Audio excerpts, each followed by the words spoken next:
అసలు ఫిజియోథెరపీ అంటే ఏముంటుంది? మళ్ళీ లెగిసి మీ పూర్వపు స్థితికి వెళ్ళాలి అని అంటే ఫిజియోథెరపిస్ట్ రోల్ అనేది చాలా ఇంపార్టెంట్. ఇక్కడ ఏంటంటే walking is not strengthening, walking is.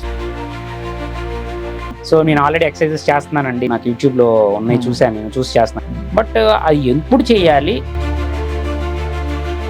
What is the best exercise you advise? One simple squat మనం చిన్నప్పుడు వేసేవాళ్ళం చూడండి. ఫిజియోథెరపీ అంటే కేవలం ఒక quick fix massage technique. Open గా చెప్తున్నాను, ఎక్కడ పడితే అక్కడ చేతులు పెట్టేసి ఎలాంటి డ్రెస్సింగ్ పడితే అలాంటి డ్రెస్సింగ్ వేయించేసి వాళ్ళ చేత ఏదో క్లిక్ సౌండ్స్ ఎక్కడే రాని కూడా మీకు తెలియదు నేను ఎక్కడి నుంచి వస్తాయి, ఎన్ని సౌండ్లు వస్తాయి ఒకటే జాయింట్ కి. ఫైనల్ గా నేను చెప్పాలనుకుంటుంది ఏంటంటే క్విక్ ఫిక్స్ అనేది మాత్రం కాదండి. అందరికీ నమస్కారం అండి, నేను మీ డాక్టర్ రాంప్రసాద్ని. ఇవాళ మన విజ్డమ్ టాక్స్ పాడ్కాస్ట్ ఎపిసోడ్లో మనతో పాటు ఉన్నారండి డాక్టర్ నాగ సతీష్ గారు. ఈజ్ ఏ ఫిజియోథెరపిస్ట్ అండ్ ఆయన గురించి చెప్పాలంటే is a first batch pass out from NTR health university and gold medalist in masters అన్నమాట. అండ్ ఆంధ్రప్రదేశ్లోనే ఫస్ట్ పిహెచ్డి డిగ్రీ తీసుకున్నారు. అండ్ ఆయన ఏంటంటే మన హాస్పిటల్లో కూడా chief physiotherapist and he runs another independent physiotherapy unit at Sri Balaji holistic care అన్నమాట. సార్తో ఇవాళ మనం ఏం డిస్కస్ చేద్దామనంటే సర్వసాధారణంగా చూసే మోకాళ్ళ నొప్పులకు కానీ మోకాళ్ళ అరుగుదలకు కానీ పలు కారణాలు ఉండొచ్చు. ఇన్ని కారణాల్లోనూ మనకి ఫిజియోథెరపీ యొక్క రోల్ ఏంటి అండ్ జనాల్లో కామన్గా ఉన్న అపోహలు ఏంటి ఫిజియోథెరపీ గురించి, దీని గురించి డిస్కస్ చేద్దామండి.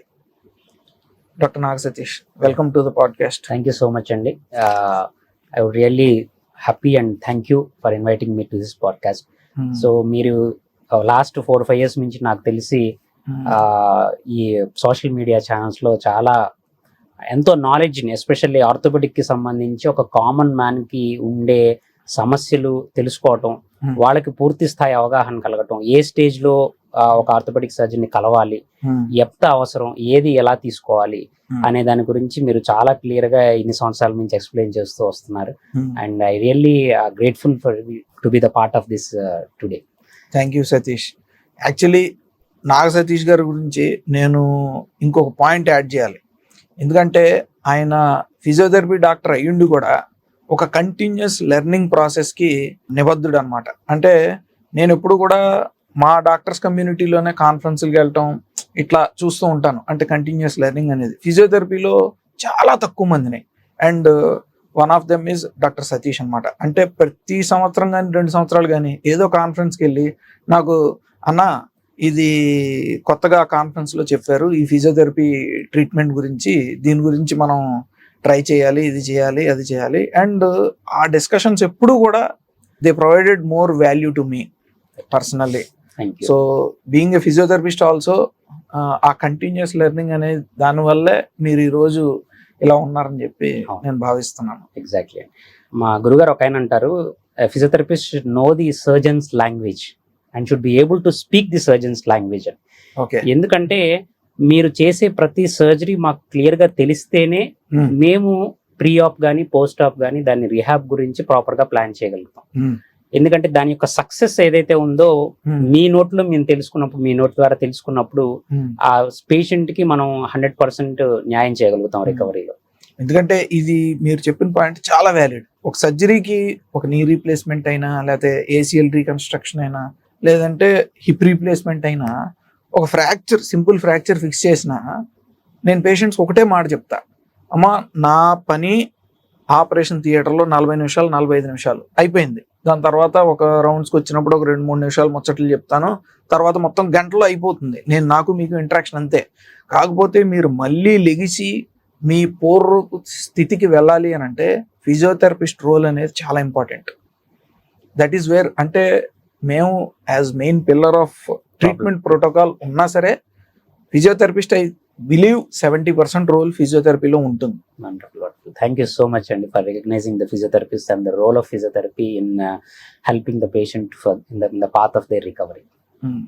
ఇప్పుడు మన కోర్ టాపిక్ పాడ్కాస్ట్ టాపిక్కి వెళ్తే కనుక నీ పెయిన్స్ అంటే మోకాళ్ళ నొప్పులకు కానీ మోకాళ్ళ అరుగుదలకు కానీ ఒక పేషెంట్ యొక్క ఐడియల్ జర్నీ ఎలా ఉండాలి.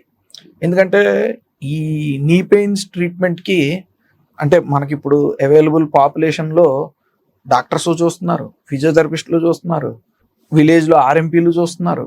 Yeah. సో యాజ్ ఫిజియోథెరపిస్ట్ మీరు ఆ ఐడియల్ పేషెంట్ జర్నీ అనేది ఎలా ఉంటే ఫ్లో బాగుంటది అని చెప్పి మీ ఒపీనియన్? అయితే అసలు ఫస్ట్ నీ పెయిన్ అనటానికి చాలా రీజన్స్. అంటే మనం జనరల్ గా అనుకునేది ఏంటంటే ఒక సర్టెన్ ఏజ్ దాటిన తర్వాత, ఎస్పెషల్లీ 40+ ఉండగానే నీ పెయిన్ వచ్చింది అని అంటే అరిగిపోయింది, ఆర్థరైటిస్ ఏనేమో అన్న భావనలో చాలా మంది క్లయింట్స్ ఉంటారు, పేషెంట్స్ ఉంటారు. సో రీజన్ పక్కన పెడితే యాక్చువల్ గా పెయిన్ కి చాలా రీజన్స్ ఉంటాయి. ఎందుకంటే ఆర్థరైటిస్ అనేది ఓన్లీ వన్ రీజన్, బట్ చుట్టూ ఉన్న స్ట్రక్చర్స్, అంటే జాయింట్ చుట్టూ ఉన్న స్ట్రక్చర్స్, సాఫ్ట్ టిష్యూ ఏవైతే ఉందో, they also play a crucial role for pain. అక్కడ ఏమవుతుందంటే ఇప్పుడు మీకు తెలిసినట్టుగా పెస్సాన్సిరినస్, మనం ఆ ఇన్సర్షన్స్ ఏదైతే ఉంటాయి, అడక్టార్స్ ఇన్సర్షన్ అక్కడి నుంచి రావచ్చు, లేకపోతే పెటర్లర్ టెండన్ నుంచి రావచ్చు, క్వాడ్రిసెప్స్ టెండన్ నుంచి రావచ్చు, లోపల ఉన్న సైనోవైటిస్ వల్ల రావచ్చు, ఓకే, లేదా ఐటీ బ్యాండ్ టైట్నెస్ వల్ల రావచ్చు. అవును. సో అంటే ఇట్లాగా multiple causes, not only that, even hamstrings pull అయ్యి ఉండి వెనక నుంచి బ్యాక్ సైడ్, లేకపోతే రకరకాలు బర్సా కానీ ఫ్యాట్ ప్యాడ్స్ కానీ, అంటే రీజన్ ఫర్ పెయిన్ అనేది ఇన్ అండ్ అరౌండ్ దీన్ని చాలా ఉన్నాయి. Every pain is not arthritis, అంతేగా మరి. ఇది ఫస్ట్, కాకపోతే ఇది కనుక్కోవాలి ఫస్ట్. ఎగ్జాక్ట్లీ.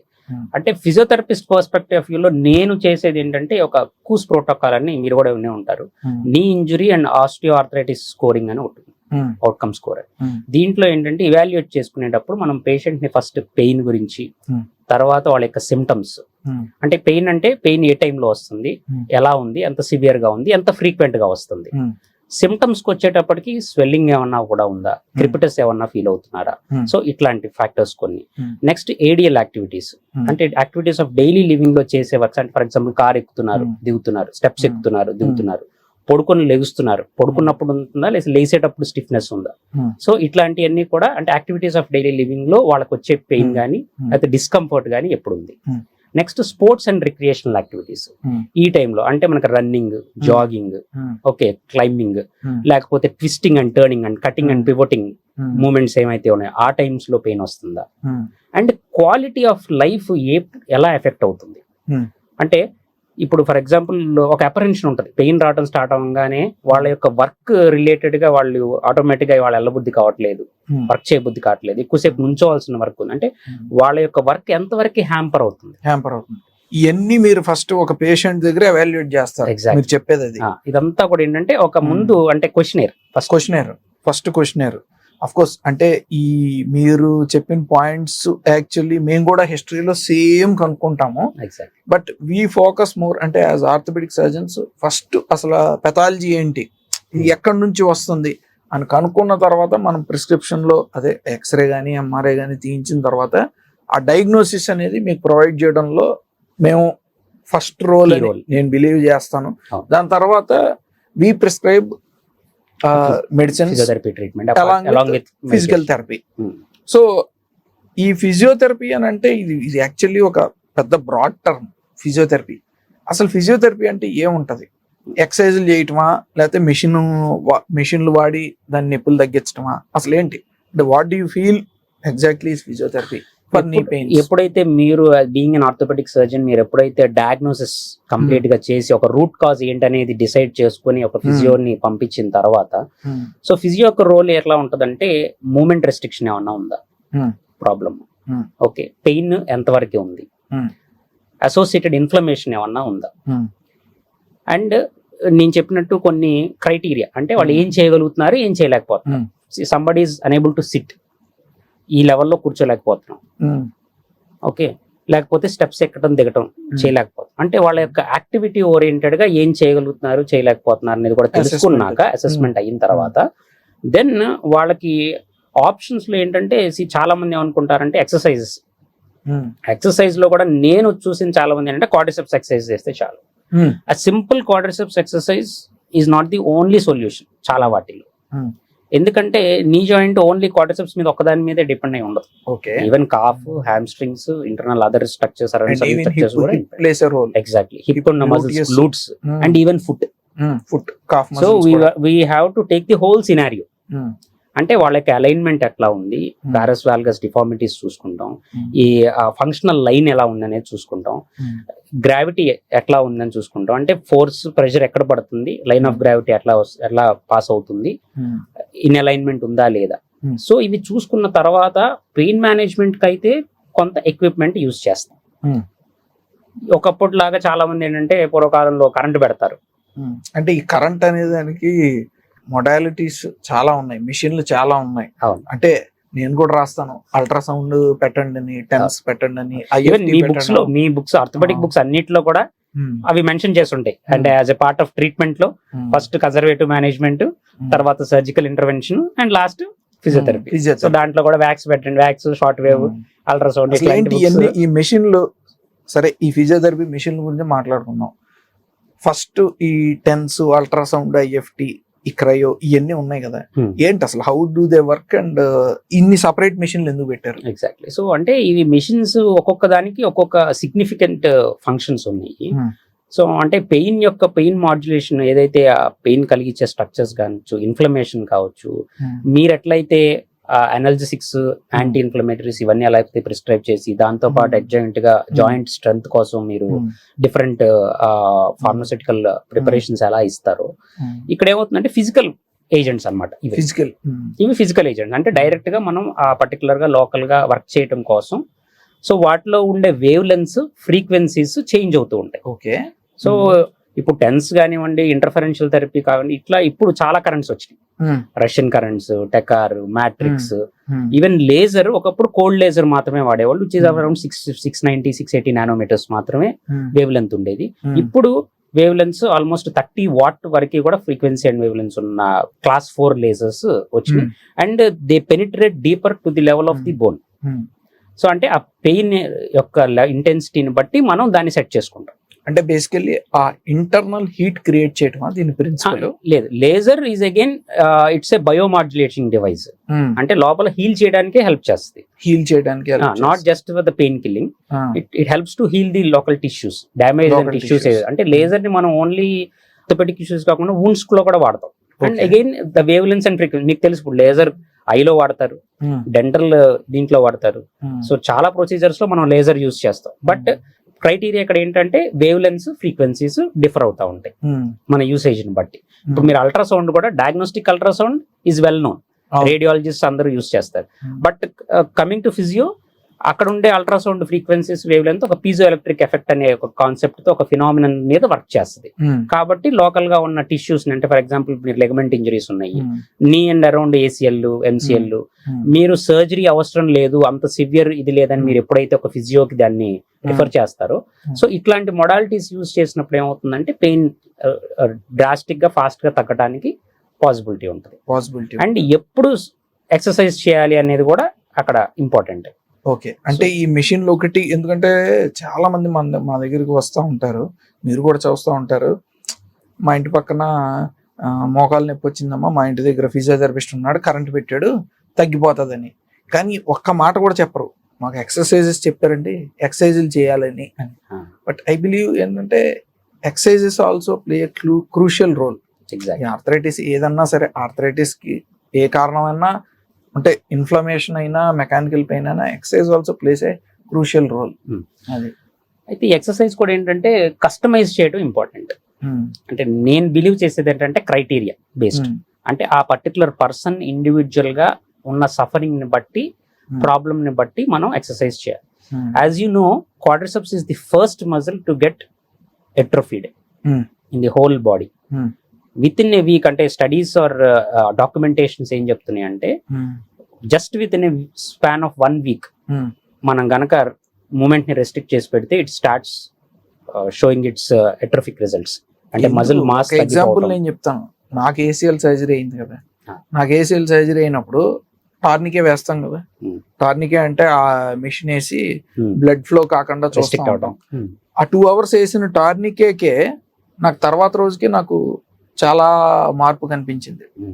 క్వాడ్రిసెప్స్ రెండో కాల్కి ఈ కాల్కి చాలా డిఫరెన్స్ వచ్చింది, ఫైరింగ్ తేడా వచ్చేస్తుంది. కాదు కదిలించాలంటే ఈ రైట్, యాక్చువల్లీ నాకు లెఫ్ట్ సైడ్ జరిగింది సర్జరీ, రైట్ సైడ్ కాలు కదిలించినంత ఆ ఫైర్ లెఫ్ట్ సైడ్ కాల్కి లేదు, అర్థమైపోతుంది. అంటే సెకండ్ డేనే.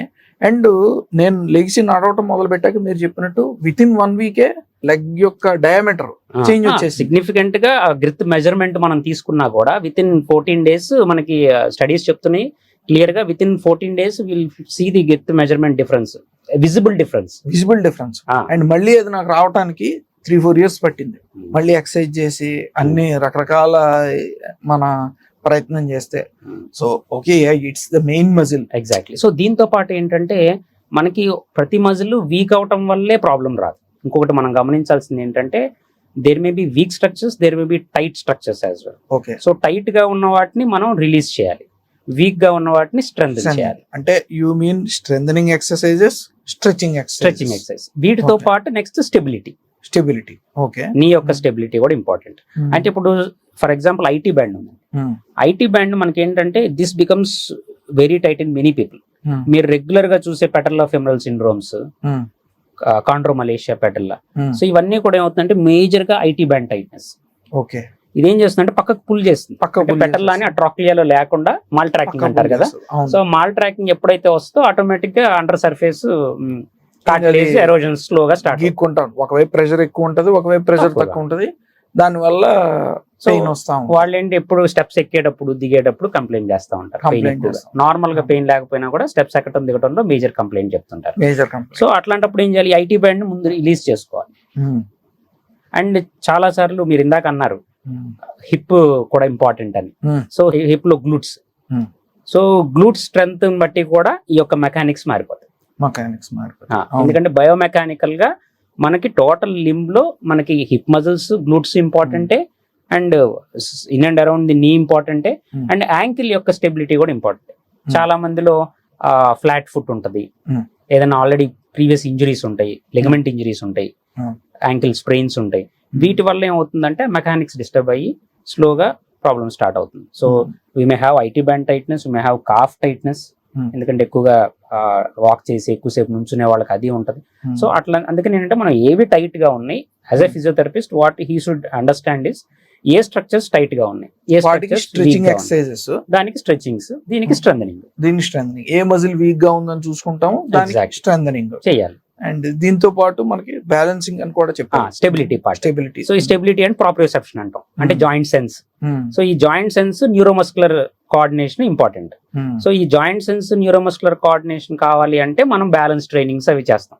ఎందుకంటే సింగిల్ లెగ్ మీద మనం నుంచోవాలన్నా, ఏదైనా యాక్టివిటీ చేయాలన్నా, ఎస్పెషల్లీ మనం చూస్తుంటాం డాన్సర్స్ లేకపోతే స్పోర్ట్స్ పీపుల్, వీళ్ళందరిలో ఏంటంటే మన బాడీ వెయిట్ అంతా అప్పుడు ఏమవుతుంది, ఒక్క కాలు మీదే పడుతుంది కదా సింగిల్ లెగ్స్. మనం నడిచేటప్పుడు కూడా 2 కాళ్ళతో ఒకటేసారి నడవంగా, ఒక్క కాలు మీద కంప్లీట్ వెయిట్ వేసిన తర్వాత ఆ ఫేజ్ గేట్ సైకిల్ లో ఈ స్టాన్స్ ఫేజ్ అయ్యి టేక్ ఆఫ్ తీసుకున్నాకే మళ్ళీ మనం మళ్ళీ ఆ స్వింగ్ ఫేజ్ అయిపోయి మళ్ళీ ఫుట్ స్టాన్స్ వస్తాం. సో ఎప్పుడైతే ఆ గేట్ సైకిల్ లోకి వెళ్తామో ఆటోమేటిక్ గా దీని మీద కూడా కాసేపు లోడ్ ఉంటుంది. ఆ ఫుట్ ఫ్లాట్ అనే పొజిషన్ ఎక్కడైతే ఉందో గేట్ సైకిల్ లో, then we are having complete weight over that particular limb itself. So అప్పుడు దాని యొక్క స్టెబిలిటీ కూడా ఇంపార్టెంట్. చాలా మంది మా దగ్గరికి వచ్చేవాళ్ళు అంటారు, సార్ నాకు నొప్పి దీంట్లో కానీ నేను కాలు దీన్ని పెట్టలేకపోతున్నాను అంటారు. అక్కడ ఏమవుతుందంటే అంటే they are unable to withstand the load. అక్కడ loading important. So stability, loading, pain component and internal derangements ఏదన్నా ఉంటే అది. అంటే పెయిన్ ఫ్యాక్టర్ తో పాటు స్టెబిలిటీ అండ్ ఎక్సర్సైజెస్ కూడా చాలా చాలా important. Only machinery doesn't work. As a physio I highly recommend holistic, అంటే కంప్లీట్ ఫిల్ చేయాలి మిషనరీతో పాటు ఎక్సర్సైజెస్ లో కూడా ప్రోటోకాల్. ఎగ్జాక్ట్లీ. ఒక్కొక్క పేషెంట్ కి పర్సనలైజ్డ్ కస్టమైజ్డ్ ప్లాన్ అనేది ఖచ్చితంగా వెరీ ఇంపార్టెంట్. అది ఇంపార్టెంట్. యా, సరే. ఇప్పుడు జనరల్ డిస్కషన్ లో కూడా మోకాళ్ళ నొప్పులు అనేది చిన్న వయస్కుల వాళ్ళకి ఒక కారణం వల్ల వస్తాయి, పెద్ద వయస్కుల వాళ్ళకి ఒక కారణం వల్ల వస్తుంది. సరే, పెద్ద వయసు వాళ్ళకి వచ్చే కారణాలు తీసుకున్నాం అనుకో, మెయిన్లీ ఇట్స్ ఇన్ఫ్లమేటరీ అని అనుకో, అంటే ఆస్టియోఆర్థరైటిస్ లేకపోతే రుమటైడ్ ఆర్థరైటిస్. ఈ ఆస్టియోఆర్థరైటిస్ లోను రుమటైడ్ ఆర్థరైటిస్ లోను మీ ఫిజియో ప్రోటోకాల్స్ ఏ విధంగా ఉంటాయి? ఓకే. ఆ డిఫరెన్సెస్ అంటే ఎందుకంటే ఆస్టియోఆర్థరైటిస్ కి రుమటైడ్ ఆర్థరైటిస్ కి రెండిటికి కూడా డిసీజ్ మెకానిజం చాలా డిఫరెంట్ ఉండిద్ది. సో ఇక్కడ ఏంటంటే rheumatoid arthritis is an autoimmune issue. అవును. అది మీకు pure inflammatory and more of joint కన్నా కూడా చుట్టూ ఉన్న సాఫ్ట్ టిష్యూస్ యొక్క డిస్టర్బెన్స్ డిరేంజ్మెంట్ వల్లే ఆ డిఫార్మిటీస్ సెట్ అవటం ఇవన్నీ స్టార్ట్ అవుతాయి. And I have seen very young like 20-25 years young females లో కూడా రుమటాయిడ్ లో దే హావ్ అండర్గాన్ నీ రీప్లేస్మెంట్స్. ఈవెన్ నిన్న కూడా యాక్చువల్లీ నిన్న ఒక పేషెంట్ రాజమండ్రి వచ్చారు. ఆమె ఒక హిప్ జాయింట్ 2 మోకాళ్ళు ఫుల్ గా డిఫార్మిటీస్ వచ్చేసి, సార్ మీరు ఒక పేషెంట్ ఐరన్ లేడీ అని చెప్పి యూట్యూబ్ లో వీడియో పెట్టారు, ఆవిడకి 3 జాయింట్స్ రీప్లేస్ చేశారు. ఆవిడంటే యాక్చువల్లీ 50 years, ఈ అమ్మాయి 26 years రైట్ సో సాడ్ వచ్చింది. వస్తే కనుక ఆ అమ్మాయి కూర్చోబెట్టి కూడా నేను ఒక 20 నిమిషాలు కౌన్సిలింగ్ ఇచ్చా, నీ టైం లైన్ ఎలా ఉంటది, ఇలా ఉంటది సర్జరీకి వెళ్తే అని. రైట్ సో ఐ వాంట్ అంటే ఎగ్జాక్ట్లీ అలాంటి పేషెంట్స్ లో హౌ ఫిజియో హెల్ప్స్ అనేది. ఇక్కడ ఏంటంటే మీరు చెప్పినట్టు కొంతమందిలో ఇప్పుడు ఆఫ్టర్ కోవిడ్ ఎస్పెషల్లీ మనం చూసేవాళ్ళు ఆటో ఇమ్యూన్ ఇష్యూస్ చాలా ఎక్కువైపోయాయి. ఎస్పెషల్లీ ఏవియన్ హిప్స్ మీరు చెప్పినట్టు ఇందాక, అండ్ నీ ఆర్థరైటిస్ చేంజెస్ అంటే ఎర్లీ ఏజ్ లో వచ్చేస్తున్నాయి. మనం ఇందాక మాట్లాడుకున్న సాఫ్ట్ టిష్యూ స్ట్రక్చర్స్ పక్కన పెడితే ఓన్లీ ఆర్థరైటిక్ చేంజెస్ వచ్చేసేసి డిస్టర్బెన్స్ బాగా ఎక్కువైపోయింది. అయితే రుమటాయిడ్ లో ఇప్పుడు ఆటో ఎస్పెషల్లీ ఫిజియో కొంత రోల్ ప్లే చేస్తే, దాంతో పాటు లైఫ్ స్టైల్ అండ్ న్యూట్రిషన్ ఇవి చాలా రోల్ ప్లే చేస్తాయి. ఎందుకంటే ఇమ్యూన్ కరెక్షన్ జరిగితేనే వాళ్ళకి 100% మనం రికవర్ ఇవ్వగలుగుతాం. ఫిజియోథెరపిస్ట్ రోల్ ఏంటంటే ఇంకా డిటోరియేట్ అవ్వకుండా, డీజనరేట్ అవ్వకుండా చుట్టూ ఉన్న స్ట్రక్చర్స్ ని స్ట్రెంథన్ చేస్తూ, స్టెబిలైజ్ చేస్తూ, వాటికి అవసరమైతే కొంత సపోర్టివ్ ఎయిడ్స్ ఆర్థోటిక్స్ లాంటివి ప్రొవైడ్ చేస్తూ వచ్చే డ్యామేజ్ ని తగ్గించడానికి ఫిజియో హెల్ప్ చేయగలుగుతాడు, ఎస్పెషల్లీ రుమటాయిడ్ ఆర్థరైటిస్ కండిషన్స్ లో. Coming to osteoarthritis, yes definite గా అంటే ప్రోగ్రెషన్ ని ఇప్పుడు మీరు చెప్తున్నట్టు grade 1, grade 2, grade 3, grade 4. So grade 4 obviously deformity complete wear and tear ఉంటుంది, no space. So obviously they have to go for surgery, no other option. But first couple of stages ఏదైతే మీరు mark చేస్తారో అక్కడ గనక మీరు physiotherapist ని కూడా consider చేస్తే ఖచ్చితంగా వాళ్ళని డీజనరేట్ అవ్వకుండా మనం ప్రివెంట్ చేయొచ్చు. ఒకటి ఉన్న పెయిన్ ని ఎట్లాగో మీరు మెడికేషన్ ఇచ్చి యూ విల్ హెల్ప్. రెండోది ఏంటంటే ఎక్సర్సైజెస్. అంటే ఆ స్టేజ్ లో ఎక్సర్సైజెస్ చేస్తే కనుక మనం ఆ స్టెబిలిటీ కోల్పోకుండా ఇంకాస్త లోడ్ పెరగకుండా చూసుకోవటం. నెక్స్ట్ వెయిట్ మేనేజ్మెంట్, వెయిట్ పెరగద్దు, వెయిట్ ని మీరు మెయింటైన్ చేయండి. And proper nutrition, bone health కి ఏదైతే కావాలో దానికి సంబంధించిన న్యూట్రిషన్. అండ్ ఇక్కడ కామన్ మిత్ ఈ ఆస్టియోఆర్థరైటిస్ అంటే అరుగుదల సమస్యతో వచ్చే వాళ్ళకి వాకింగ్ చేసినా మోకాళ్ళు అరిగిపోతాయి, లేదంటే ఎక్సర్సైజ్ చేసినా మోకాళ్ళు అరిగిపోతాయి. ఇది అపోహనే నేను చెప్తాను.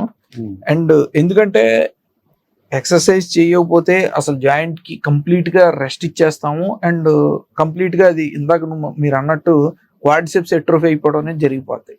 ఇది ఒక కామన్ మిత్. సో దాన్ని ఎలాగా ఎదుర్కొంటారు? మా దగ్గర చాలా మంది అనేది ఏంటంటే వాకింగ్ చేస్తే పెరుగుతాయి కదా, అంటే అప్పటి వరకు వాకింగ్ చేసేవాళ్ళు కూడా రెగ్యులర్ గా మేము ఒక 4 to 5 kilometers గ్రౌండ్ కి వెళ్తాము, లేకపోతే స్టేడియం కి వెళ్తాము, నడుస్తాము అని అనేవాళ్ళు కూడా. ఎప్పుడైతే నీ పెయిన్ స్టార్ట్ అయిందో ఇమీడియట్ గా ఇంకా ఆపేస్తారు exercise, any form of exercise they will stop. అయితే ఇక్కడ ఏంటంటే walking is not strengthening. Okay, walking is not for strength, walking is for mobility, walking is for circulation. అంటే మనిషి నడుస్తున్నప్పుడు క్యాలరీస్ బర్న్ అవడానికి కానీ, ఆ యొక్క మూమెంట్ మెయింటైన్ చేయడానికి కానీ హెల్ప్ చేస్తుంది, కానీ స్ట్రెంగ్త్ చేయదు. ఈ రోజున after 40 everybody should do strength training as well. అంటే రెగ్యులర్ గా వాకింగ్ చేస్తున్నాము, సైక్లింగ్ చేస్తున్నాము అనే దాంతో పాటు కనీసం వారానికి 1 or 2 సెషన్స్ ఖచ్చితంగా స్ట్రెంగ్త్ కూడా చేయాలి. లేకపోతే ఏమవుతుందంటే మజిల్ మాస్ తగ్గిపోతుంది. This has to be understood. అప్పుడు అందుకని ఏంటంటే వీళ్ళు వాకింగ్ చేస్తూనే స్ట్రెంథనింగ్ కూడా స్టార్ట్ చేస్తే ప్రాబ్లమే ఉండదు. And cycling is one more best exercise. And swimming we don't have, because మనకి బయాన్సీ ఎఫెక్ట్ ఉంటుంది కాబట్టి మనకి లోడ్ పడదు. If somebody is interested and somebody have the option and provision. మనకి అర్బన్ మన సిటీస్ లో జనరల్లీ మనం సెమీ అర్బన్ అందుట్లో ఉన్నప్పుడు స్విమ్మింగ్ అంత యాక్సెస్ఫుల్ గా లేకపోయినా సైక్లింగ్ సైక్లింగ్ ఇస్ ఆబ్వియస్లీ ఉంటది. జిమ్ కి వెళ్ళే వాళ్ళలో కూడా అక్కడైనా మనకి సైక్లింగ్ ఇది ఆప్షన్ ఉంటది. స్టాటిక్ సైకిల్స్ ఉంటాయి, రికంబెంట్ సైకిల్స్ ఉంటాయి విత్ ప్రాపర్ బ్యాక్ సపోర్ట్, అవి తీసుకోవచ్చు. లేదా అసలు బయట outdoor cycling is the best way, హ్యాపీగా వెళ్ళొచ్చు. సో ఇట్లాంటివి చేసినప్పుడు ఏంటంటే ఆ మొబిలిటీ మెయింటైన్ అవుతుంది and at the same time strength maintain చేయడానికి weekly couple of days strength ని ఇన్కార్పొరేట్ చేసుకోవాలి వాళ్ళ రొటీన్ లో. అప్పుడు then definitely they can go, దానికి ఏం అవసరం లేదు. వన్స్ పెయిన్ తగ్గిన తర్వాత మళ్ళీ రాకుండా ఉండటానికి ఒకటి, మీరు ఎప్పుడైతే పెయిన్ తగ్గిస్తారో యాజ్ అన్ ఆర్థోపెడిక్ సర్జన్ మీ యొక్క రిఫరెన్స్ తో మీరు చేసిన తర్వాత వాళ్ళ ఫిజియోని కన్సల్ట్ అయ్యి చిన్న చిన్న ఎక్సర్సైజెస్, బేసిక్ ఎక్సర్సైజ్ అదే ఇప్పుడు నేను చెప్పాను. ఎందుకంటే ఎందుకు కలవాలి అని అంటే ఇక్కడ ఏవి టైట్ ఏవి వీక్ ఈ స్ట్రక్చర్స్ ని అసెస్ చేసుకున్నాక దాన్ని బట్టి చేయాలి. ఎందుకంటే ఎవ్రీ పిల్ doesn't work for all issues, అంతే కదా. సో ఇప్పుడు సేమ్ పర్సన్ వచ్చినప్పుడు మీరు పర్సన్ బట్టి చేంజ్ చేసి మీరు మెడికేషన్ అడ్వైస్ చేస్తారు, అంతే వాళ్ళకున్న కండిషన్ బట్టి దీన్ని బట్టి. అట్లాగే మనం చూసిన తర్వాత వాళ్ళకున్న ప్రాబ్లమ్ బట్టి ఎక్సర్సైజెస్ చేయాలి. అంటే ఇప్పుడు నీ పెయిన్ రాగానే ఓకే ఈ ఎక్సర్సైజెస్ చేసేసి సార్ట్ ఆఫ్ ఎక్సర్సైజ్ యూట్యూబ్ లో చూసి ఇది చేస్తున్నామండి అని చెప్తారు చాలా మంది. చాలా మంది అట్లాగే చెప్తున్నారు. సో నేను ఆల్రెడీ ఎక్సర్సైజెస్ చేస్తున్నానండి, నాకు యూట్యూబ్ లో ఉన్నాయి చూసాను, నేను చూసి చేస్తున్నాను. ఈవెన్ బ్యాక్ పెయిన్ అనండి, నీ పెయిన్ అండి, షోల్డర్ అండి, ఏదైనా కానీ యూట్యూబ్ లో there are hundreds thousands of videos available. So దాన్ని బేస్ చేసుకుని వాళ్ళు ఏంటంటే చేయడం స్టార్ట్ చేస్తారు. బట్ అది ఎప్పుడు చేయాలి, ఏ రకంగా చేయాలి, ఏటికి చేయాలి, ఏటికి చేయకూడదు అనేది కొంచెం ముందుగా ఒకసారి consultation is always good. So అప్పుడు ఎట్లా ఉంటది అంటే ఓవర్ ది కౌంటర్ ప్రిస్క్రిప్షన్ తీసుకున్నట్టు ఉంటది మీ దగ్గర రాకుండా. అది ఏంటనేది తెలియదు, నొప్పి వస్తుంది వెళ్ళాము డైక్లోఫెనాక్ గానీ సిక్లోఫెనాక్ మాత్రం అన్నట్టు అయిపోయింది. సో ఈ మిత్ ని మాత్రం బస్ట్ చేయాలి. రెస్ట్ ఈస్ బెస్ట్ అనేది కాదు. See, we are as a human we need to move.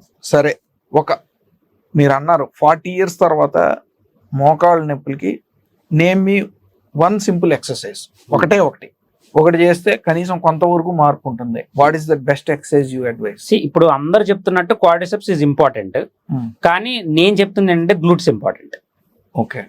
Okay so ఎందుకంటే పోస్చరల్ మజిల్స్ లో glutes is the first one. అవి చాలా మంది కాన్సన్ట్రేట్ చేయరు. ఈవెన్ జిమ్ కి వెళ్ళే వాళ్ళు కూడా థైకి సంబంధించి స్క్వాట్స్ అవి చేస్తారు, కానీ గ్లూట్స్ మీద చేయరు. వన్ సింపుల్ స్క్వాట్ మనకు చిన్నప్పుడు వేసేవాళ్ళని చూడండి, గోడ కుర్చీ. That's the best exercise I prescribe. చక్కగా గోడ కుర్చీ వేసి ఒక 1 minute అట్లా ఒక 3 repetitions. Great. All muscles of the lower limb will be involved. Glutes, hamstrings and quadriceps అన్నిటిని మనం రిక్రూట్ చేయొచ్చు ఎట్ ఎ టైం. ఇంకొకటి, పేషెంట్స్ లో చాలా మందిలో నేను గమనించింది, మనం ఒక ఫిజియోథెరపిస్ట్ దగ్గరికి అడ్వైస్ పంపించిన తర్వాత వాళ్ళు ఎక్సర్సైజ్ చేస్తున్నప్పుడు పెయిన్ వస్తుంది అని అంటారు.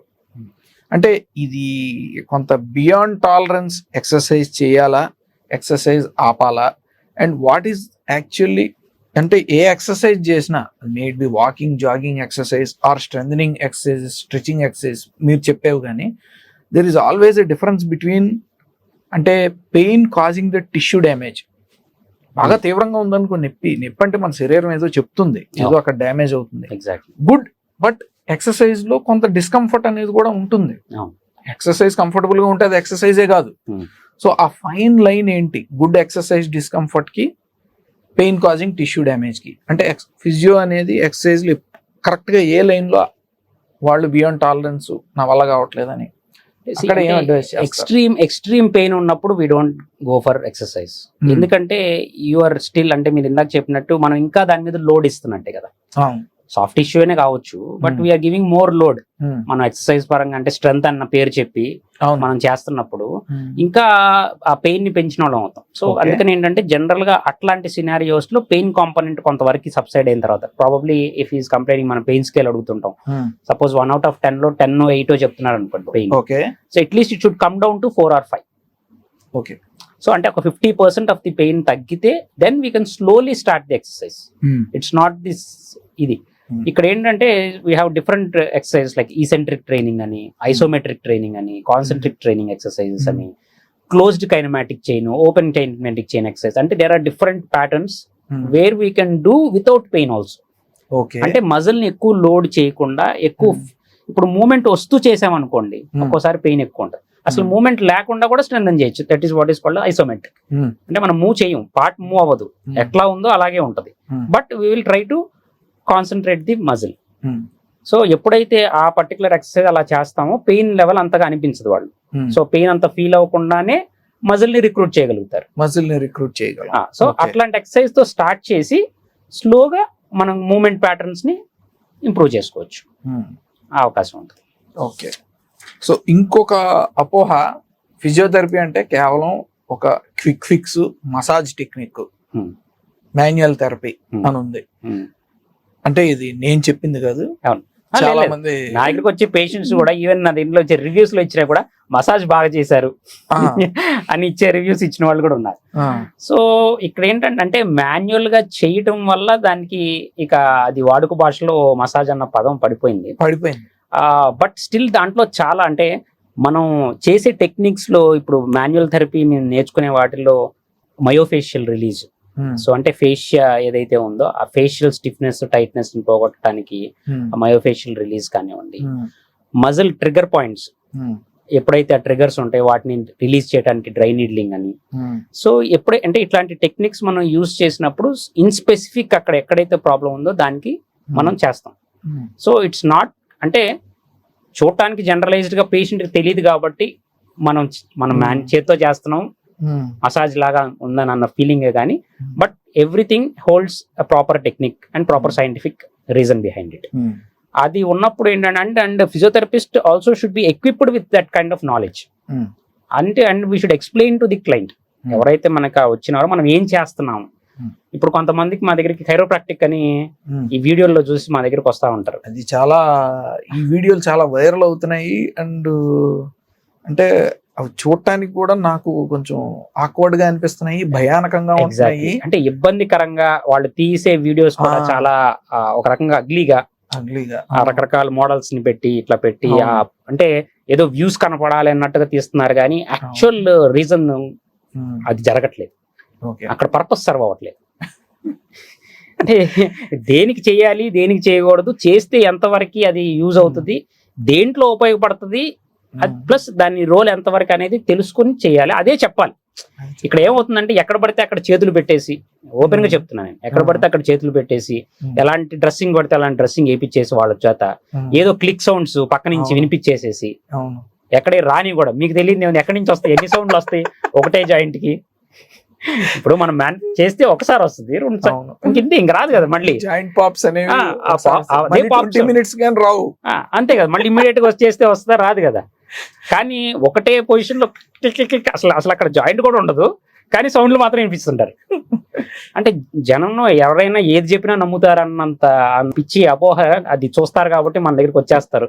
అంటే ఇక్కడ ఏంటంటే పేషెంట్ కూడా ఏమో అది చేస్తే తగ్గిపోతుందేమో ఇమీడియట్ గా అన్న ఒక ఆశ.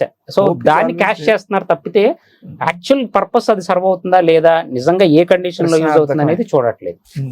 అండ్ ఇంకొకటి నేను అడగాలనుకుంటుంది, సరే ఇందాక గ్రేడ్ 4 ఆస్టియోఆర్థరైటిస్ అయితే సర్జికల్ ఇండికేషన్ ఉండిద్ది, నీ రీప్లేస్మెంట్ చేయాలి అని చెప్పారు. బట్ యాక్చువల్లీ నేను చాలా మందికి చెప్పేది కూడా ఏంటంటే సర్జరీ అవసరమైనా సరేనమ్మా, ఇది ఎలక్టివ్ థింగ్, మీరు ఎప్పుడైతే ప్లాన్ చేసుకుంటారో, but go to a physiotherapist. సర్జరీకి ముందే ఫిజియోథెరపీ అలవాటు చేసుకోండి అని అంటాం. సో అక్కడ ఫిజియోథెరపిస్ట్ రోల్ ఏంటి, అండ్ సర్జరీ తర్వాత ఆ ఫిజియోథెరపీ ప్రీ ఆపరేటివ్ గా మనం చేసే ఫిజియోథెరపీ మోకాలకి ఉపయోగపడుతుందా లేదా ఏంటి? ఇప్పుడు ఇది ప్రీ ఆపరేటివ్ రిహాబ్ అంటాం. సో ప్రీ ఆపరేటివ్ రిహాబ్ అనేది ఈ రోజున చాలా సిగ్నిఫికెంట్ రోల్ ప్లే చేస్తుంది నీ రీప్లేస్మెంట్ కండిషన్స్ లో. నీ రీప్లేస్మెంట్ చెయ్యక ముందు, ఇప్పుడు మీరు అన్నారు ఎలక్టివ్ సర్జరీ అమ్మా, కంగారు పడాల్సింది ఏం లేదు, ఒక 2 weeks 3 weeks తర్వాత 1 month తర్వాత మీరు చేయించుకోవచ్చు వచ్చి అనేది మీరు చెప్తారు. ఇఫ్ అదర్వైజ్ బాగా ఎక్స్క్రూషియేటింగ్ పెయిన్, అసలు నుంచోలేకపోతున్నాం నడవలేకపోతున్నాం అన్న సినారియోలో వచ్చినప్పుడు you opt for immediate surgery. But otherwise ఒక ఫిజియోథెరపిస్ట్ కనుక ముందుగా ఇవాల్యుయేట్ చేసుకుంటే బిఫోర్ ఆపరేషన్ చేసుకొని వాళ్ళకి కొన్ని రోజులు కనుక ఎక్సర్సైజెస్ స్టార్ట్ చేయడం జరిగితే, ఇప్పుడు మనం ఇందాక అనుకున్నాం మజిల్ రిక్రూట్మెంట్ అని, సో ఆ రిక్రూట్మెంట్ కనుక స్టార్ట్ అయ్యి ఉంటే పోస్ట్ ఆప్ రికవరీ ఫాస్ట్ గా ఉంటుంది. అండ్ మనకు ముందుగా కూడా తెలిసేది ఏంటంటే రేంజ్ ఎంత ఉంది, ఎందుకంటే మీకు మీరు చూస్తారు వాళ్ళు రెస్ట్రిక్టెడ్ ఫ్లెక్షన్, కాలు పూర్తిగా ముడుచుకోలేరు. కొంత రేంజ్ రాగానే 90-100 degrees రాగానే, దో ఇట్ ఈస్ 120-130 degrees ఉన్నా కూడా మనకి నీ ఫ్లెక్షన్ 100 degrees ప్లస్ వచ్చేటప్పటికి సివియర్ పెయిన్, కాలు పూర్తిగా చాపలేరు. ఎక్స్టెన్షన్ లో ప్రాబ్లము, చాపడానికి ప్రాబ్లము, కాలు నడవడానికి ప్రాబ్లం. ఇంకా మిగతా రెగ్యులర్ యాక్టివిటీ అని చెప్పక్కర్లా, కూర్చోవటం, నుంచోవటం, అవన్నీ కష్టం. విత్ డిఫార్మిటీ మీకు అటు ఇటు ఊగుతూ వస్తారు మీ దగ్గరికి వచ్చేటప్పటికి. గేట్ సైకిల్ మొత్తం మారిపోతాయి. అంటాలజిక్ గేట్ తో మీ దగ్గరికి వస్తారు. సో వాళ్ళకి ఏంటంటే కొంతవరకు మజిల్ రిక్రూట్మెంట్ స్టార్ట్ అయితే మీరు లోపల ఏదైతే చేంజెస్ చేసి శుభ్రంగా చక్కగా మీరు అలైన్మెంట్ మళ్ళీ సెట్ చేస్తారు, ఆబ్వియస్ గా ఆ డిఫార్మిటీ సెట్ అయిపోతుంది మీ సర్జరీలో. హ్యాపీగా వ్యారస్ డిఫార్మిటీ ఏదైతే వచ్చిందో that will be completely gone. అయిపోయిన తర్వాత కాల్ స్ట్రైట్ చేసేస్తారు హ్యాపీగా. కానీ అప్పటి వరకు ఉన్న మజిల్ టెన్షన్ రిలేషన్షిప్, ఆ length and tension relationship muscle ఉందో అది ఆల్మోస్ట్ ఫ్యూ ఇయర్స్ నుంచి డిస్టర్బ్ అయిపోయి ఉంటది. సో ఆ డిస్టర్బెన్స్ ని మనం తగ్గించడానికి ముందు నుంచే కొంచెం ఫ్లెక్సిబిలిటీ ఎక్సర్సైజెస్, కొంచెం స్ట్రెంథనింగ్ ఎక్సర్సైజెస్, ఎస్పెషల్లీ ఇప్పుడు మీరు ఇందాక అన్నారు కాల్ ఆల్రెడీ ఫోల్డ్ ఫ్లెక్షన్ లో ఉంటది, ఎక్స్టెన్షన్ రాదు, కాల్ చాపలేరు అని. అట్లాంటప్పుడు ఏమవుతుంది అంటే హ్యామ్స్ట్రింగ్స్ ఆబ్వియస్లీ పోస్టీరియర్ చైన్ ఏదైతే ఉన్నాయో మజిల్స్ అవి టైట్ అయి ఉంటాయి. సో వాటిని కొంచెం స్లోగా యాక్టివ్ గా వాళ్ళంతా వాళ్ళు కొంచెం రిలీజ్ చేసుకోవటం, స్ట్రెచ్ చేసుకోవటం, కొన్ని యాక్టివ్ గా ఎక్సర్సైజెస్ చేయాల్సినవి చేసుకోవటం, పెటలార్ హోల్డింగ్స్, ఇట్లాంటివన్నీ కొన్ని కాఫ్ స్ట్రెంథనింగ్, ఇవి కొంచెం మనం చెప్పడం స్టార్ట్ చేస్తే వాళ్ళకి. అండ్ మనకు కూడా ముందుగా ఒక క్లారిటీ ఉంటుందా, ముందు మీకు ఇంతే నీ ఫ్లెక్షన్ వచ్చేది, మీకు ఎక్స్టెన్షన్ లో ప్రాబ్లం ఉండేది, మీకు డిఫార్మిటీ ఎంత ఉంది, స్ట్రెంగ్త్ ఎంత ఉంది, ఇవన్నీ మనం పేషెంట్ ఎప్పుడైతే ఎక్స్ప్లెయిన్ చేస్తామో తర్వాత పేషెంట్ కి ఈజీ అయిపోతుంది. అండ్ ఫాస్ట్ గా రికవరీ కూడా ఆబ్వియస్ గా ఆల్రెడీ ట్రైన్ అయి ఉంటున్నాయి మజిల్స్ ఒక 2 to 3 weeks ముందు నుంచి. Then it will be easier, faster recovery కూడా ఎక్కువ ఛాన్స్ ఉంటుంది అవడానికి. So pre-op rehab definitely places a crucial role. ఇంకొకటి ఏంటంటే ఈ మధ్యన నేను మార్కెటింగ్ జిమిక్ అనే అంటాను, మేబీ అది నా పర్సనల్ ఒపీనియన్ అనుకోండి, I may be wrong. But ఏంటంటే ఈ సోషల్ మీడియాలో కానీ లేదా న్యూస్ పేపర్లో కానీ యాడ్లు, ఫిజియోథెరపీ అవసరం లేకుండా నీ రీప్లేస్మెంట్ చేసేస్తాము, ఈ అప్రోచ్ ద్వారా చేస్తే, ఈ టెక్నిక్ ద్వారా చేస్తే ఫిజియోథెరపీ అవసరం లేదు అని చెప్పి. అక్కడ అసలు ఎవరన్నా నాకు ప్రెజెంట్ చేస్తే నేనైతే అసలు పూర్తిగా ఖండిస్తాను. There is nowhere in textbook that physiotherapy లేకుండా లేదు అనే చెప్పేస్తాను వాళ్ళకి. అసలు అంటే మీ దగ్గర కూడా ఇలాంటి వచ్చి ఉంటాయి కదా. ఇప్పుడు మా సోషల్ మీడియాలో వచ్చిన ఈ సోషల్ మీడియా ఈవెన్ హోర్డింగ్స్ లో కూడా వచ్చినాయి, మీరు చూసే ఉంటారు. మన గుంటూరులో కూడా హోర్డింగ్స్ బయట ఇవి throughout the state, throughout India ఈ సర్క్యులేట్ అయ్యి ఆ కమ్యూనిటీస్ లో, ఫిజియోథెరపీ కమ్యూనిటీలో ఏంటిది ఇది, ఎందుకు ఇట్లాగా అంటే దాని వల్ల మీకు ఒక 20,000 సేవ్ అవుతుంది, 30,000 సేవ్ అవుతాయి అని చెప్పి కూడా యాడ్స్ ఇవ్వటం చూశారు. బీయింగ్ అన్ ఆర్థోపెడిక్ సర్జన్ మీరే చెప్తున్నారు ఇప్పుడు. అంటే ఇప్పుడు నేను ఇందాక చెప్పినట్టు వాళ్ళు already we're not treating the joint. అవును, అంతేగా. మీరు ఏదైతే ఆల్రెడీ డ్యామేజ్ అయిందో that is the surgeon's role to replace it. అవును, ఎక్కడైతే అది సర్ఫేసెస్ ఏదైతే ఉన్నాయో అవి క్లియర్ చేసుకొని చక్కగా ఇందాక వచ్చిన డిఫార్మిటీస్ ఇవన్నీ మీరు సెట్ చేస్తారు, happy to the patient. But and at the same time మీరు రోబోటిక్స్ యూస్ చేసినా లేకపోతే ఇంకొక టెక్నిక్స్ కానీ లేకపోతే వాడిన ఇంప్లాంట్ వల్ల కానీ ఏది చేసినా కూడా strength, stability of the joint and fixation అంత యాక్యురేట్ గా మీరు ఫిక్సేషన్ ఇవ్వగలుగుతారు. And length of the joint efficacy అంటే like 15 years 20 years down the line మీరు ఆ లైఫ్ స్పాన్ ఎక్కువ ఇవ్వగలుగుతున్నారు. అది సర్జికల్ దీని మీద ఆధారపడి ఉంటుంది. Okay, and your expertise. ఇప్పుడు ఫిజియో లేకుండా మరి స్ట్రెంగ్త్ ఎక్కడి నుంచి వస్తుంది? ఫిజియో లేకుండా మరి మూమెంట్ వస్తుంది, ఓకే, మీరు నెక్స్ట్ రోజు నడిపించేస్తున్నాము, డ్రైన్ తీయకుండానే స్టార్ట్ చేసేస్తాము, వాకర్తో పట్టుకుని నడిచేస్తారు, ఫైన్, నడవటంలో ప్రాబ్లం లేదు కదా, హిప్ లో కానీ దీంట్లో కానీ డే 1 మీరు ఇమీడియట్ గా నడిపించేస్తున్నారు. But strength, stability, balance, pain, balance మీరు అన్నట్టు ఇవన్నీ రావాలి కదా. జాయింట్ తో పాటు ఇవన్నీ రావాలి అంటే at least couple of weeks, 2 to 3 weeks time ఒక ఫిజియో గైడెన్స్ లో ఇవన్నీ చేస్తే గనక దే విల్ బి హ్యాపీ. మీరు అంటే ఇక్కడ ఫిజియోథెరపిస్ట్ ఈజ్ ఎన్హాన్సింగ్, ఒక రకంగా కాంప్లిమెంటరీగా సర్జన్ చేసిన వర్క్ కి వాళ్ళ యొక్క లైఫ్ పెంచడానికి హెల్ప్ చేస్తుంది. వాళ్ళకి activities of daily living normalise చేసుకోవడానికి హెల్ప్ చేస్తున్నారు. స్టెప్స్ ఎక్కటం, అంటే రీహాబ్ అనేది ఫాస్ట్ ఉంటుంది, రికవరీ ఫాస్ట్ గా. కొంతమందికి ఇప్పుడు చాలా మంది మన దగ్గరికి వచ్చేవాళ్ళు కూడా రెండు నీస్ ఒకటేసారి బైలాటరల్ నీ రీప్లేస్మెంట్ చేసినప్పుడు కూడా 2 కాళ్ళు ఒకటేలాగా బిహేవ్ చేయవు. ఒక కాలు ఫ్లెక్షన్ 90 degrees వచ్చి ఆగిపోతా ఉంటది, ఒక కాలు బాగానే వస్తూ ఉంటది, మోర్ దెన్ 100 degrees వస్తుంది, ఒక కాలు పెయిన్ స్వెల్లింగ్ అలాగే ఉంటది, ఒక కాలు ఏమో బాగుంటది. సో ఇట్లాంటి డిస్టర్బెన్సెస్ ఉన్నప్పుడు ఖచ్చితంగా అవన్నీ రిలీజ్ చేసుకోవటం, ఆ టైట్నెస్ ని ఫ్రీ చేసుకోవటం, ఇవన్నీ చేస్తూ కనుక చేయగలిగితే రిహాబ్ ఇస్ రియల్లీ క్రూషియల్. అది చేస్తే then he will be happy. End of the day నేను అనేది ఏంటంటే సర్జన్ విల్ బి థ్యాంక్డ్, అంతే కదా. అంతే, ఎందుకంటే మీరు చేసిన సర్జరీ వాళ్ళు పెయిన్ లేకుండా నడవాలనే కదా చేయించుకుంది. సో ఆబ్వియస్ గా మీరు ఒక ఫిజియోథెరపిస్ట్ కి రిఫర్ చేసినప్పుడు అమ్మ మీరు ఫిజియోథెరపీ చేయించుకోండి, ఒక 2 to 3 weeks లేదా మాక్సిమం 1 month మీరు చేసుకుంటే రికవరీ అవుతారు. And many orthopaedic surgeons are also telling as of you, మీరు చెప్తున్నట్టు లేదు అది క్రూషియల్, చేయించుకోవాలి, 50% నేను చేస్తే 50% ఫిజియోథెరపిస్ట్ రోల్ కూడా ఉంటుందని మీలాగా చెప్పేవాళ్ళు చెప్తున్నారు. అలా చెప్పడం వల్ల ఏమవుతుందంటే వాళ్ళకి ఒక 1 month ఫాలో అప్ చేసిన తర్వాత they are happy. Down the line okay కావాలనుకున్న మూమెంట్ వస్తుంది, పెయిన్ తగ్గుతుంది, పెయిన్ కంట్రోల్ అవటంలోనే హెల్ప్ చేస్తారు. అక్కడ జరిగే పెయిన్ సబ్స్టెన్సెస్ ఏవైతే పూలప్ అవుతాయో అవన్నీ కూడా రిలీజ్ చేస్తాం కదా. అవును. సో అవన్నీ కూడా తగ్గటం వల్ల దే విల్ బి బెనిఫిషియల్. దానివల్ల నష్టం అయితే జరగదు, తీసుకోవడం వల్ల అంతే అంతే వాళ్ళు అవసరం లేదు. అదే ఆ 20,000 25,000 సేవ్ చేయటం వల్ల వాళ్ళకి ఇప్పుడు lakhs of rupees ఖర్చు పెట్టుకుని మరి చేసుకునే దాంట్లో ఒకటి హార్డ్లీ 10% వేసుకోండి ఫిజియోథెరపీ వాళ్ళు ఇచ్చేది. అండ్ ఇంకొక క్వశ్చన్ డాక్టర్ సతీష్, ఇప్పుడు మనకి క్రానిక్ నీ పెయిన్ కండిషన్స్ ఉన్నాయి, అదే ఆస్టియోఆర్థరైటిస్ అవని, లేకపోతే రొమటాయిడ్ ఆర్థరైటిస్ అవని, ఈ పటెల్లో ఫెమరల్ సిండ్రోమ్స్, ఇవన్నీ అక్యూట్ ఇంజరీస్ ఉన్నాయి. అంటే ఇప్పుడు ఇమీడియట్ గా దెబ్బ తగిలి ఐదర్ నీ ఫ్రాక్చర్ అవని లేదంటే లెగమెంట్ ఇంజరీస్ అవని, ఈ 2 కండిషన్స్ కి అంటే అక్యూట్ ఇంజరీ మేనేజ్మెంట్ లోను తర్వాత క్రానిక్ పెయిన్ మేనేజ్మెంట్ లోను ఫిజియో ఏమైనా డిఫరెన్స్ ఉంటుందా, లేదంటే ఇట్స్ వన్ అండ్ ద సేమా? కంప్లీట్లీ డిఫరెంట్ అనే చెప్పాలండి. ఎందుకంటే ఇప్పుడు అక్యూట్ కండిషన్స్ ఎస్పెషల్లీ మేము స్పోర్ట్స్ పీపుల్ ని చూస్తుంటాం. స్పోర్ట్స్ ఇండివిజువల్స్ లో వాళ్ళకి రికవరీ ఫాస్ట్ గా కావాలి.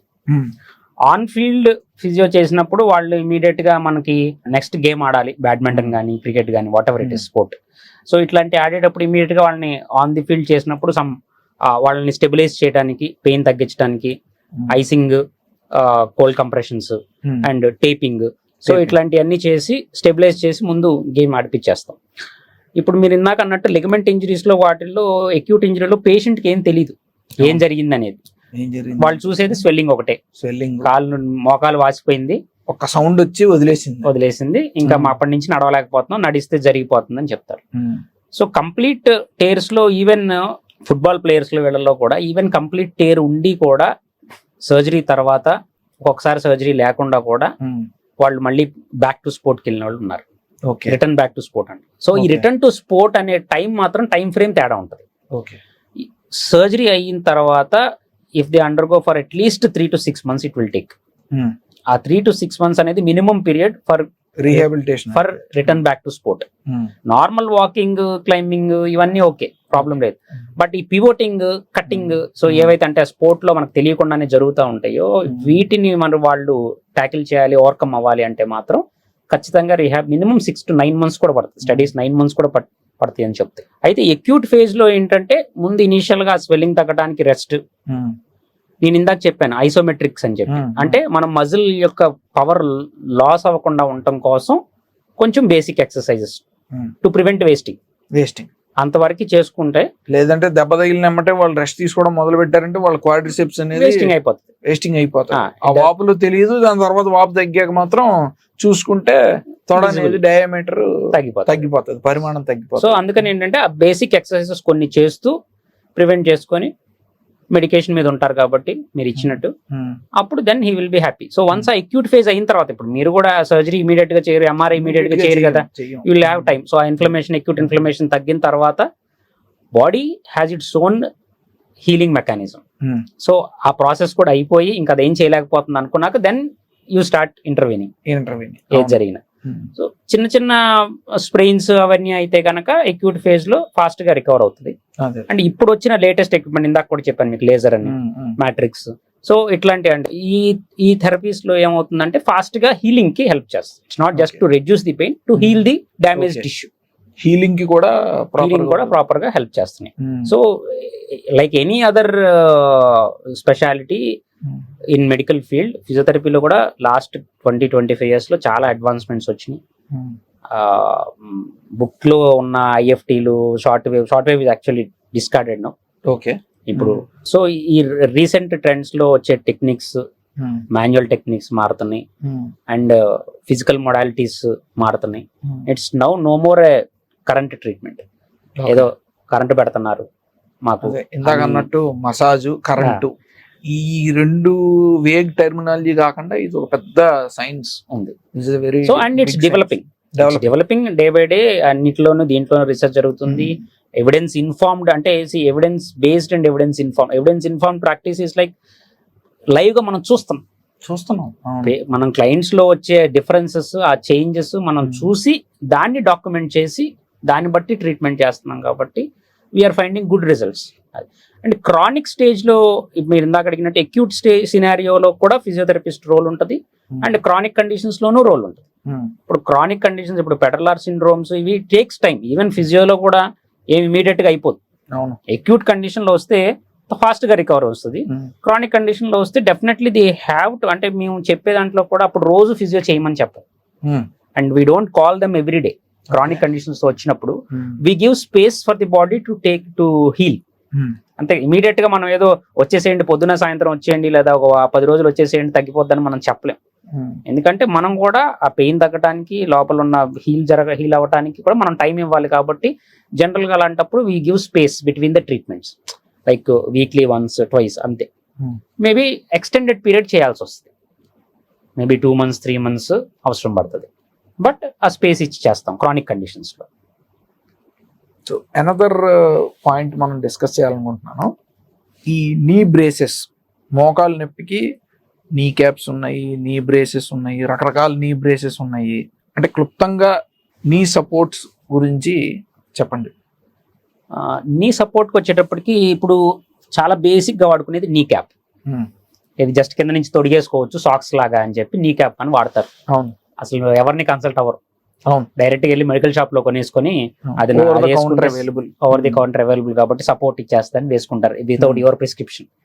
మిమ్మల్ని కూడా కన్సల్ట్ అవ్వకుండా.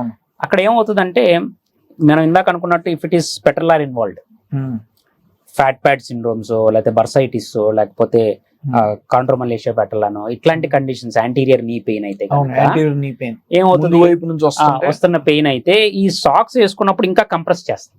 ఓకే, అప్పుడు ఏమవుతుంది, వాళ్ళకి ఇంకా పెయిన్ పెరుగుతుంది. అది వాళ్ళకి తెలియదు.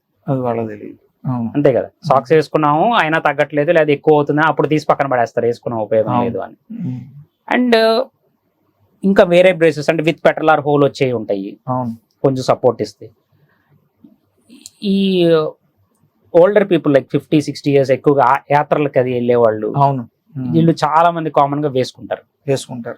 వేసుకుని యాత్రకి వెళ్ళి వచ్చాక ఏదో పని జరిగిందిలేండి, తర్వాత విషయం తర్వాత. అదే అంటే support wise yes it's good. అంటే మనకి జరగబోయే డ్యామేజ్ ని కొంతవరకు ప్రివెంట్ చేయడానికి చుట్టూ ఉన్న మనం యాక్చువల్ గా జాయింట్ ని ఐస్ ఆన్ ఐస్ అని చెప్తాం. అంటే మనం ఎంత పెద్ద బ్లాక్ ఆఫ్ ఐస్ తీసుకున్నా ఇంకొక ఐస్ పెట్టినప్పుడు ఈజీగా జరిగిపోతుంది. అంతే కదా, it may be 10 kilos weight, పైన ఇంకొక ఐస్ బ్లాక్ అదే 10 kilos 50 kilos పెట్టినా కూడా పుష్ చేస్తే జర్రని జారిపోతుంది. The same is our joint. అంటే ఇక్కడ మనకి స్టెబిలిటీ దేని నుంచి వస్తుంది, చుట్టూ ఉన్న స్ట్రక్చర్స్ నుంచి వస్తుంది. It may be different with different joints. Hip అనుకోండి, ఇట్ హ్యాస్ సమ్ స్టెబిలిటీ, అది different. Suppose knee joint is different. So ఈ నీలో మనకి ఎక్కడ స్టెబిలిటీ ఉండడానికి లేదు. పైన ఉన్న ఫీమర్, కింద ఉన్న tibia flat surface, eyes on ice ఈజీగా జరిగిపోద్ది. సో స్టెబిలిటీ ఎక్కడి నుంచి, చుట్టూ ఉన్న స్ట్రక్చర్స్, లిగమెంట్స్, మజిల్, టెండాన్ ఇవన్నీ వస్తాయి. అలాగే మనం నీ క్యాప్ నుంచి కూడా పక్క నుంచి ప్రొటెక్ట్ చేసుకున్నప్పుడు కొంతవరకు హెల్ప్ చేస్తుంది. బట్ మనం దాని మీద డిపెండ్ అవ్వకూడదు. అంతే. అంటే మీన్ వైల్ మనం స్ట్రెంథన్ చేసుకుంటే, ఆ స్టెబిలిటీకి సంబంధించిన ఎక్సర్సైజెస్ చేసుకుంటే, ఆ ప్రాప్రియోసెప్టివ్ ఇన్పుట్ పెంచుకుంటే, then we can wean off. తీసేయాలి. అంటే తాత్కాలికంగా ఎస్ దే హెల్ప్. ఇప్పుడు ఈవెన్ స్పోర్ట్స్ పీపుల్ కూడా చాలా మంది, మనం కబడ్డీ చూస్తున్నాం, ప్రో కబడ్డీ జరుగుతుంది, చాలా మంది నీ క్యాప్స్ వేసుకుని ఆడుతున్నారు, బ్యాడ్మింటన్ ఆడుతున్నారు, డాక్టర్స్ ప్రీమియం లీగ్ జరుగుతుంది, ఆడుతున్నారు కదా అందరూ. మనం వేసుకుంటున్నాం ఎందుకంటే ఫర్ ఎక్స్ట్రా సపోర్ట్. ఎందుకంటే ఇంకా ఇంజరీ అవ్వకుండా ఉండటం కోసం ఆల్రెడీ కొద్ది గొప్ప పెయిన్ ఉంటే దాన్ని విత్ హోల్డ్ చేయడానికి హెల్ప్ చేస్తుంది. బట్ లాంగ్ రన్ లో యూజ్ చేయడం కరెక్ట్ కాదు. ఎందుకంటే మనకి పోస్చరల్ గా మనకు కావాల్సిన మజిల్స్ ఏమైతే ఉన్నాయో అవన్నీ ఎప్పుడు వర్క్ చేయాలి కాబట్టి చెయ్యాలి. ఆటోమేటిక్ ఇప్పుడు మన వెనకాల సోఫా ఉందండి, ఏం చేస్తున్నాం, అవును. వీఆర్ లీనింగ్ బ్యాక్ అవును because we have the support. అవును సో అది లేదనుకోండి, obviously your back muscles will start working, working, లేకపోతే లేదు కదా. లేకపోతే పడిపోతాం ఆబ్వియస్లీ. ఇక్కడ కూడా అదే జరుగుతుంది. ఎక్కడ బ్యాక్ బెల్ట్ అయినా ఇదైనా కాలర్ అయినా what I prefer is on off on off. So ఎప్పుడైతే మీకు నిజంగా డిస్టర్బెన్స్ ఉందో, ట్రావెల్ చేస్తున్నారో, ఎక్కువసేపు నుంచోవాల్సిన అవసరం ఉందో, నడవాల్సిన అవసరం, yes definitely they will help. They will help. And మీరు చెప్పినట్టు అంటే మీరు డిఫార్మిటీస్ అన్ని ఉన్నాయి అనుకోండి, మీరు చెప్తారు లేదమ్మా ఇలాంటి బ్రేస్ వేసుకోండి, బ్రేస్లు ఇంకా రకరకాల బ్రేస్లు, ఆ. Correction, deformity correction. Exactly. So అవి మీ గైడెన్స్ తీసుకుంటే దే విల్ బి హ్యాపీ. అంతేగాని ఏదో తెచ్చేసుకొని సర్జికల్స్ లోనో మెడికల్ షాప్ లోనో దొరికిందని వేసుకోవడం కాకుండా, because you will diagnose properly root cause ఏంటి, ఎక్కడి నుంచి పెయిన్ వస్తుంది, దాన్ని బట్టి మీరు ఏ బ్రేస్ వేసుకోవాలనేది ఏ ప్రిస్క్రైబ్ brace చేయగలిగితే వాళ్ళు అనేది కొన్నాళ్ళు దాన్ని యూజ్ చేసుకోవడం, యూజ్ చేసుకోవడం, ప్యారలల్ గా ఎక్సర్సైజ్ చేసుకుని తర్వాత డిస్కార్డ్ చేయడం. డిస్కార్డ్ చేయడం. సరే doctor Naga Satish, thank you for joining us. So ఫైనల్గా నాకు వచ్చిన సమరీ ఏంటంటే, physiotherapy is an evolving branch and ఇది ఒక క్విక్ ఫిక్స్, ఏదో మసాజు, మాన్యువల్ థెరపీ, కరెంటు కాదండి. డెఫినెట్లీ మనం సర్జరీ అవసరమైతే సర్జరీకి వెళ్ళాలి. సర్జరీ తర్వాత కూడా ఫిజియో అనేది చాలా స్పీడ్గా మనకి రీహాబిలిటేషన్ ఉండటానికి ఉపయోగపడుతుంది. సర్జరీ అవసరం లేని కండిషన్స్లో కూడా మెడిసిన్స్తో పాటు physiotherapy plays a very big role. And last and ఫైనల్గా మనం గుర్తుపెట్టుకోవాల్సింది, నో పెయిన్ నో గెయిన్. కొంచెం నొప్పి ఉండటం అనేది సహజమే, కాకపోతే నొప్పి లేకుండా ఫలితం రావడం అనేది జరగనే జరగదు. Exactly. So thank you so much doctor Ram Prasad for inviting me to this podcast. ఫైనల్గా నేను చెప్పాలనుకుంటుంది ఏంటంటే, క్విక్ ఫిక్స్ అనేది మాత్రం కాదండి. కాకపోతే ఇక్కడ ఏంటంటే, మీరు కన్సిస్టెన్సీ ఆఫ్ డూయింగ్ ఎక్సర్సైజ్, ఏదైనా మనకి గెయిన్స్ కావాలి అంటే ఆ కన్సిస్టెన్సీ కావాలి. సో కొన్ని మార్పులు చేసుకోవాలి, లైఫ్ స్టైల్లో కొన్ని చేంజెస్ చేయాలి, మనం బరువు పెరగకుండా చూసుకోవాలి, ఎస్పెషల్లీ జాయింట్స్ మీద ఆ లోడ్ అనేది లేకుండా ఉండి చుట్టూ ఉన్న స్ట్రక్చర్స్ స్ట్రాంగ్గా ఉండాలి అంటే ఏజ్ పెరిగే కొద్దికి స్ట్రెంగ్త్ అండ్ స్టెబిలిటీ ట్రైనింగ్ అనేది కూడా చాలా ఇంపార్టెంట్. ఇవి చేసినప్పుడు మళ్ళీ రిపీట్ అవ్వకుండా ఉంటాయి. ఇక్కడ ఏంటంటే ఫిజియోథెరపీలో పెయిన్ తగ్గిపోయింది లేదా మందులు వేసుకుంటే పెయిన్ తగ్గిపోయింది, మళ్ళీ రాదా అంటే మన యొక్క లైఫ్ స్టైల్, మన యొక్క యాక్టివిటీస్, డే టు డే లివింగ్ని బట్టే మన యొక్క రిజల్ట్స్ ఉంటాయి. సో కాబట్టి I thank you so much doctor Ram Prasad for inviting me once again to this podcast. And ఫ్యూచర్లో మరిన్ని కండిషన్స్ గురించి డిస్కస్ చేయాలని కోరుకుంటున్నాను. And thank you for watching us. Thank you.